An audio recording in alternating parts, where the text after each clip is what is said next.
যুক্তরাষ্ট্রের লাস ভেগাসের বাসিন্দা শেন তামুরাকে ২৮ জুলাই ম্যানহাটেনের একটি অফিস ভবনে ৪ জনকে হত্যার ঘটনায় সন্দেহভাজন হিসেবে চিহ্নিত করেছে পুলিশ। তার বিরুদ্ধে আগেও মানসিক সমস্যার নথিভুক্ত রেকর্ড ছিল।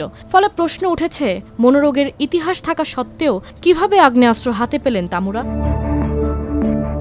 পুলিশ বলছে ২৭ বছরের শেন তামুরা নিউ ইয়র্কের ম্যানহাটেনে একটি ভবনে রাইফেল দিয়ে গুলি চালান। ঘটনাস্থলে এক পুলিশ কর্মকর্তা সহ নিহত হন ৪ জন। হামলার পর তামুরা নিজেও আত্মঘাতী হন।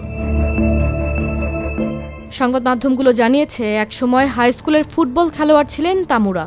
তার সঙ্গে পাওয়া একটি নোটে লেখা ছিল সিটিই বা ক্রনিক ট্রমাটিক এনসেফালোপ্যাথি নামের রোগে ভুগছিলেন তিনি, যা সাধারণত মাথায় বরাবর আঘাতের ফলে হয়ে থাকে। মানসিক সমস্যার কারণে ২০২২ ও ২০২৪ সালে ২ দফায় শেন তামুরাকে ৭২ ঘণ্টার জন্য হাসপাতালে রাখা হয়েছিল।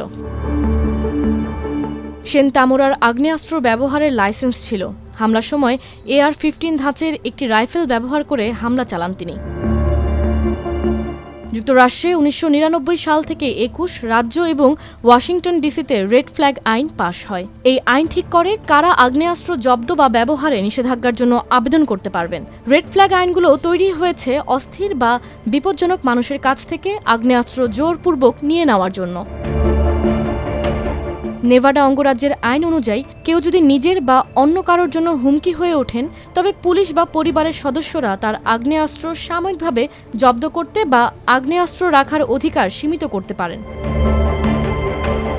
প্রশ্ন উঠেছে, তামুরার ক্ষেত্রে কি এই অস্ত্র আইন প্রয়োগ হয়েছিল? সংবাদ মাধ্যম আল জাজিরা লাস ভেগাস পুলিশের কাছে জানতে চেয়েছিল এই প্রশ্নের উত্তর, কিন্তু এই প্রশ্নের কোনো উত্তর দেয়নি তারা।